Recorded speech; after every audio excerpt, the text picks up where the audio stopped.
Sir Ang Wei Neng.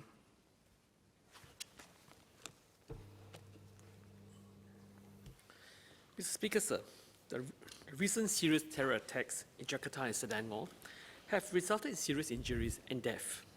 This underscores how the current bill is timely, necessary, and important, particularly since Singapore has been cited as a target in jihadist publications and videos by both ISIS and other terrorist groups. Many other countries have similarly stepped up their counter-terrorism responses, such as EU countries which has been victim to the horrific attacks.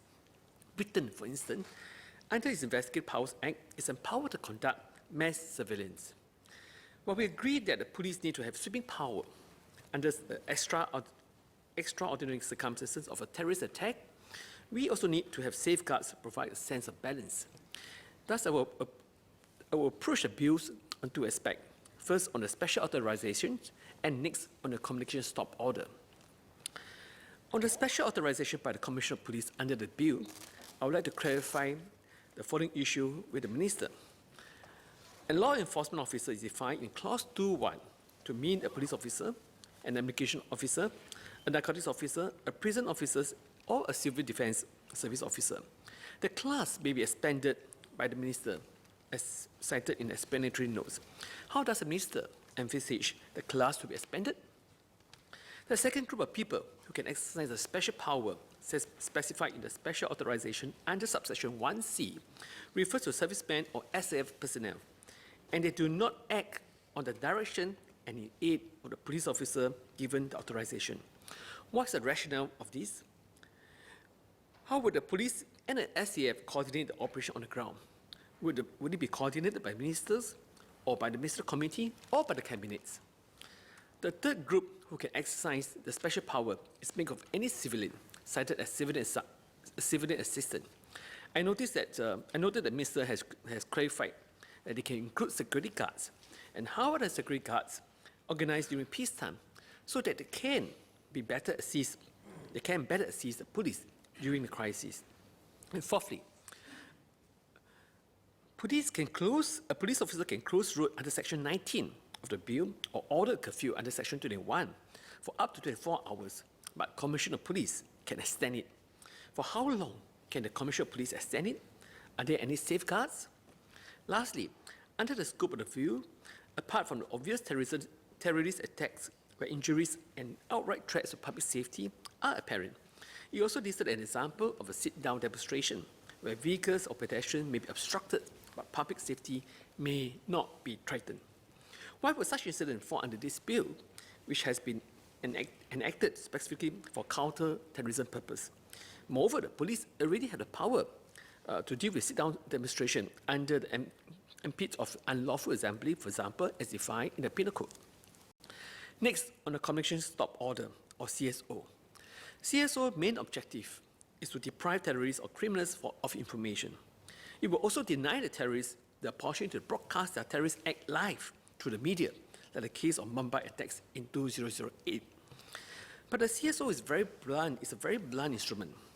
Breaching a communication stop order carries a penalty of up to 20,000 and or 2 years imprisonment. In order to ensure the public that the CSO would not be abused, and there are safeguards in place, I hope the Minister could address and respond to the following 2 points. Firstly, print and broadcast journalists assist to provide independent documentations of key events. Singapore history is encapsulated in their reports. Hence, it appears it's harsh to ban the media professional from doing their jobs. We note that the police is the only party that will be allowed to make any recordings of the scene when the special powers are exercised. Hence, I hope the Minister can direct the police to release the full footage after the event, so that it will not lead to the gap in the documentation of Singapore's history for future generations. And this will also help to counter criticism that will be any abuse by the police during the police operations. Secondly, to better balance between security and documentation, we could perhaps take a leaf from France, which adopted a code of conduct for journalists covering terrorist incidents after the hyper-casual supermarket siege incidents in 2015. While not a legal instrument of force, its recommendations for journalists bear thinking about as a possible guide for journalists to be allowed to do their jobs responsibly during such incidents. This includes responsible coverage of the event, as the perpetrators are watching, and careful phrasing of events so as not to influence the public's perception. While I understand not all media will cooperate and adhere to the code of conduct, but we should not give up trying and should only use the CSO as a last resort. Mr. Speaker, sir, the special power, including the CSO given to the police under this bill, is wide, potent, and have great implications. Let me conclude my speech in Mandarin.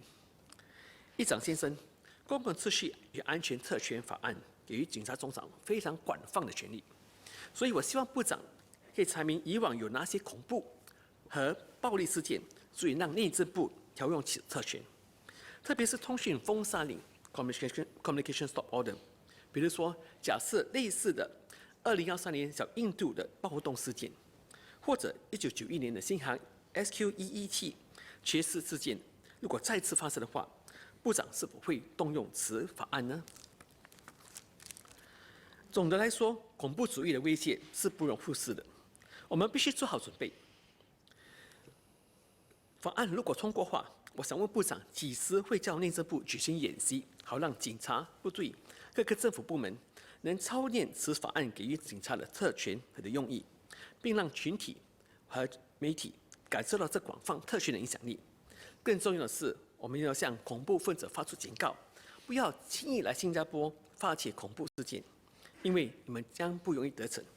议长，我支持此法案，谢谢。